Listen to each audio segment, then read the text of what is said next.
My ex and I have two girls together, tweens. We separated when they were 6 months and 2 years old. Divorced 2 years later and he remarried a year later. I've never gotten along with his wife because she seemed convinced that she's my kid's mom. It's only gotten worse since I remarried and moved away. I tried to get primary custody of the kids when I moved. Still, both the kids asked to stay with their dad and their lawyer argued that they'd have to share a room with my stepkids and go to public school at my house. In contrast, their dad has a house triple the size of mine where they'll have their own rooms and they go to a good private school, so I got them every other weekend. Their stepmom used to contact me constantly about foods they like or don't like or are sensitive to, not wanting the kids to have to share their toys, and keeping an eye out for teasing by my stepkids. Nothing happened, my younger daughter is just sensitive, and using something like a nightlight or white noise machine at night. Every time I told her to back off, I knew what I was doing with my own kids, but she never listened. Then she started picking them up instead of their dad. I told her I wouldn't let the kids go with anyone but their dad, and they actually took me to court over this and had my custody reduced to visitation at their house for almost 2 years. Now I have them every other weekend again, and I started to realise they call their stepmom mommy or mama. They don't call me anything, and they only call my husband by his first name. I tried to correct them every time they called her mom, but she'd give me a look and tell them it was okay and that they could call her whatever they wanted. I eventually told them not to bother visiting if they insist on calling another woman mom but won't even call me mom. They haven't visited or called in over a month. Part of me thinks they turn the kids against us and want to go to court for parental alienation, but part of me just wants to let go and focus on my new family. Am I the idiot for telling them not to bother visiting if they insist on calling another woman mom but not me? You are the idiot. Wow, congratulations on being less mature than your tween daughters. Sounds like you're jealous of your ex and stepmom and prioritise that jealousy over what's best for your kids. Refusing to let the stepmom pick up the kids is very telling, even when it means reducing custody of the kids.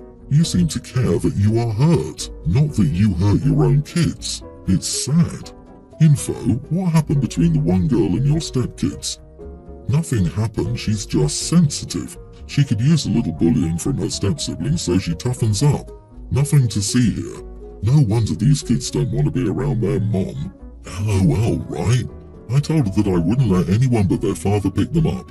Yada yada yada. The court reduced my visitation to supervised visits at their house for 2 years. She must have done something buck wild. I actually sympathise more with obese stepkids. Who knows all the way she's messing them up too with her toxicity and immaturity. Oh yeah, that part I was like, okay, what did you do? Even the initial custody of only getting them every other weekend is abnormal.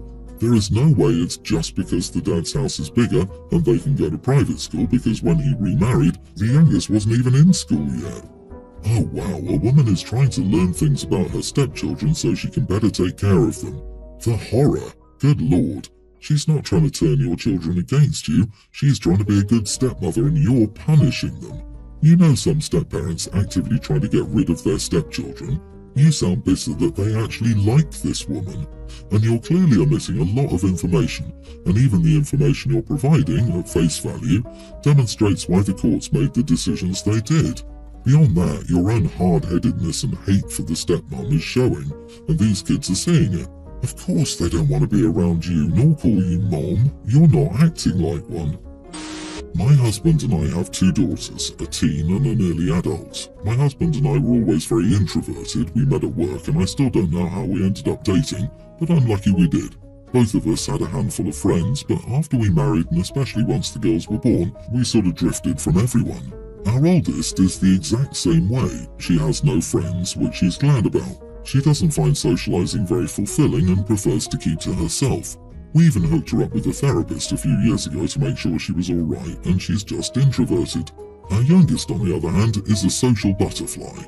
She has about 8 best friends and seems to know her entire class. Since she got her first phone this year, she's constantly chatting and texting with people. The rest of us just vanish into our rooms after school or work. She'll spend all day just making small talk. We're supportive. Obviously, she has different needs from the rest of us and we need to meet them. The issue is we prefer a quiet house. The toddler stage was unbearable, and even our oldest likes the quiet. We want our home to be a calm, relaxed place. That tends to clash with a bunch of teens running around. So we allow her to hang out, or sleep over at her friends' houses, but we don't allow them to meet here. We've explained that it would be too disruptive to the rest of us and we want peace of mind in our home. She called us selfish and even called us a bunch of shut-ins. Now she's barely talking to us and even stopped speaking to her sister, who she's very close with. I would like to know if we aren't supporting her needs well enough, and maybe we are being selfish. You are the idiot. Introversion does not mean that one can't have social skills. I'm sick and tired of other introverts using their introversion as an excuse. You are actively failing your daughter as parents. Does she need to have friends over every day? No, but never. Come on. You are being selfish and you're not supporting her needs. Agreed. I'm an introvert, and not only did I survive my siblings' friends coming by, but I also loved having my friends over. I get that interaction can be draining, OP, but the kid is a teen. You don't have to watch them like a hawk. They'll hang out peacefully at that age, just check in once or twice, and the oldest can perfectly ignore them. Have you and your husband tried therapy? There's introverted and needing quiet, but to need quiet 24/7 and never allowing your other daughter to have friends over is not normal or healthy. That's bordering on asocial. Fellow introvert and shut-in here. A crowd of loud teenage girls is my idea of a living nightmare. It was a living nightmare in school, and it still is 20 years later. I understand where you're coming from, but you are the idiot. You're neglecting her needs, which could end up with her being shunned by her other friends, as she's unable to reciprocate their invitations. It doesn't have to be every weekend. It can have specified start and finish times. There can be ground rules about noise and acceptable behaviors, but you need to extend your home to her friends on occasion. Your kids need the freedom to express who they are in their own home, not just the one who takes after you. Update, we have some family activities. We'll watch a movie together and we have dinner together, but aside from that, not really. That's just the way we're wired. However, I get the picture. I'll talk to my husband about letting our daughter have someone over, maybe bi-monthly. And it's not just how I want it, it's the way 3 people are more comfortable. I mostly work from home, but there are days when I need to be in the office. I like to get out of the office ASAP, not just because I don't like being there, but because of the traffic. I have one co-worker named Megan who happens to be in the office on days when I'm there. Literally, every single time I see her, she wants to talk about her toddler daughter. I cannot think of anything more boring than a toddler getting a cold, let alone while I'm trying to get work done. That's why I refer to Megan as Megan. I don't initiate any conversation with her. She does. And any conversation is quickly turned into something about her daughter. The other day I had a major unexpected fire to put out. I was under a lot of stress. Megan comes around and asks if I want to see a picture of her daughter at her first gymnastics class. I snapped at her that I was trying to clean up this mess made by someone and needed to focus. She apologized. I later went to her desk and explained why I snapped and apologized if I came across as rude. I said, honestly, I don't care about all this kid stuff you're bringing to my desk. If I'm in the office, it's because I have to be in the office to do office work. You're just interrupting me with kid banter. She was offended that I basically told her not to bother me unless it was work related. I am way busier than her too. So, am I the idiot for telling my co-worker that I don't care about her kid? You are the idiot. If you're too busy to chat, just say you're too busy to chat. Maybe later I'm neck deep in something right now, or some variation on that is fine. Snapping and then apologizing for snapping by telling her you don't care about her stories is damn rude. I promise you're into plenty of things that other people think are boring as heck, but they tell you you're dumb to tell them stories and nod politely for the sake of having a pleasant working relationship. It's what grown-ups do. I disagree. Why would OP say, maybe later if they're genuinely uninterested and never want to hear about her child? It amazes me how people are so convinced the entire world is fascinated by and revolves around their children. Megan needs to read the room.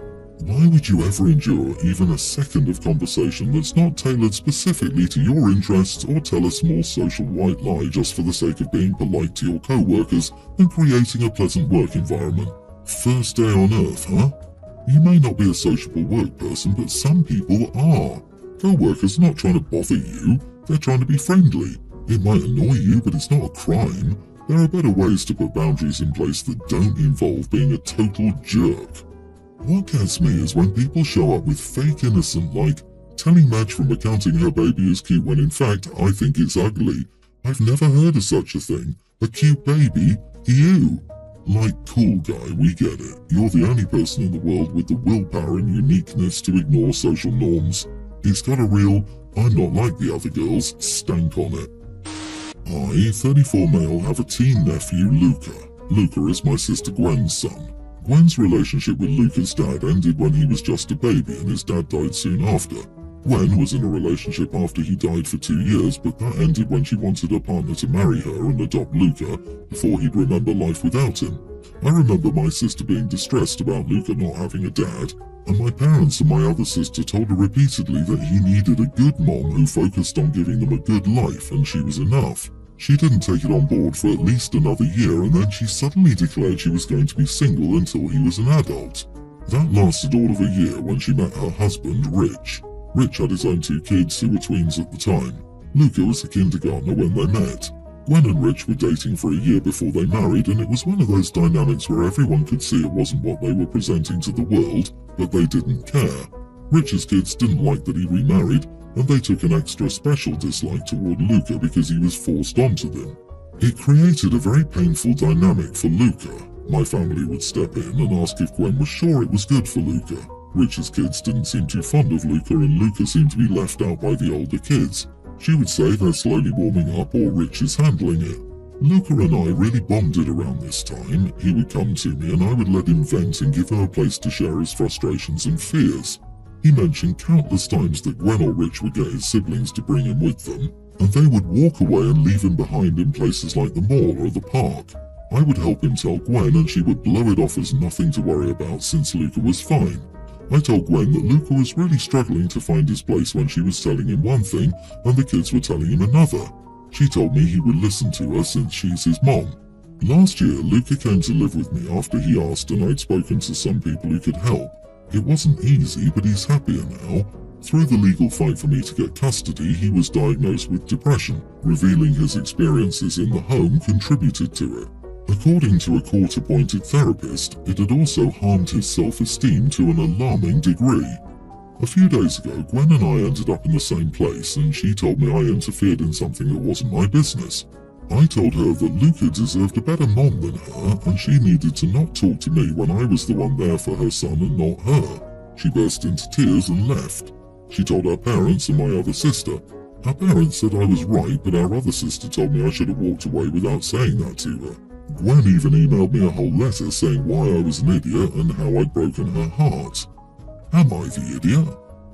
Not the idiot. It can't be fun to hear you failed as a mother, but I imagine it's a lot easier than being a kid with a parent that failed them. Thank you for looking out for Luca. You told your sister the facts, and the facts are that she failed as a mother. So much to the point where a court would rather give her own child to someone else than have the child stay with her. And that's simply sad. I hope you responded to the email with, well, now you know what your son has felt for the past years with such a crappy mother. But I'm petty. You broke her heart.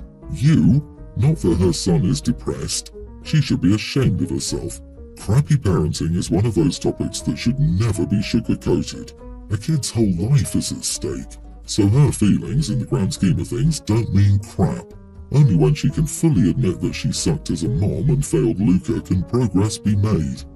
Both of your sisters are idiots. Both? Yes, both. Your other sister telling you should have walked away obviously doesn't care enough about Luca to stand up for him as you have. It feels like she was perfectly fine with him being treated like this. I'm so glad you helped him. The foundation and safety you've given Luca cannot be congratulated enough. He needed you, and you were there for him. I, male 22, have been friends with this guy Dan, male 22, since we were little kids. I've always had a crass sense of humour, it's never really been a problem, but I'm the irreverent comedian in our friend group. Again, all my friends know this.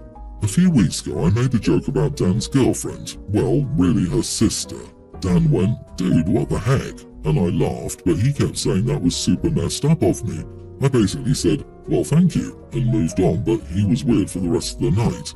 A few days later he came and asked me to apologise for my joke, and I told him to screw off. Then he told our whole friend group that he wouldn't be hanging out with us anymore, and name-dropped me as the reason why. This got me super upset. The next time my friends and I were together, we were talking about it and the beer was flowing, so I texted his girlfriend some things I admittedly maybe shouldn't have. It wasn't anything super disgusting or vile, plus she didn't respond, so I didn't think anything of it. Well, fast forward to this last week and I learned that Dan sent screenshots of every politically incorrect joke I had to the dean of our school. Plus he sent my girlfriend stuff that I'd said about other girls and videos of me hanging out and messing around with other girls after my girlfriend and I had gotten together. I'm furious and I have no idea what to do. My work has a morals clause and he literally knows this, so he's risking my entire career over a simple joke. My friends are on my side here and they say he's totally in the wrong. I'm working on my girlfriend, but she obviously thinks I'm in the wrong right now. Am I the idiot? Edit, the joke itself isn't important. To be totally fair, I only texted his girlfriend because I drank too much and was upset, but I didn't antagonize her or anything. However, he's risking my entire job, career, and relationship on a single stupid joke instead of letting it go. Wow, you avoided saying the joke. That bad, huh? You are the idiot. The fact that you don't want to say what the original joke was or what you said to the girlfriend when you drank too much and was upset is rather telling. As for the whole job at risk thing, well, it sounds like the consequences of your own actions are coming back to bite you in the butt. Yeah, I'm curious about what the joke was too. Why won't OP say the joke? Suspicious. I have a crass sense of humour and everyone knows this. Could be translated to, I'm an idiot all the time and I expect people to accept this. Your sense of humour isn't funny, it's hurtful. You are about to get a reality check. If other people see the joke, don't laugh, and instead it leads you to being fired or your girlfriend breaking up with you. You were being gross rather than funny. Well, I raise a glass to Dan and all the women who can't take a joke. Dan sent screenshots of every politically incorrect joke I had to the dean of our school. Plus he sent my girlfriend stuff that I'd said about other girls and videos of me hanging out and messing around with other girls. Dan is a freaking rock star and a hero to women who have to put up with idiots like OP everywhere.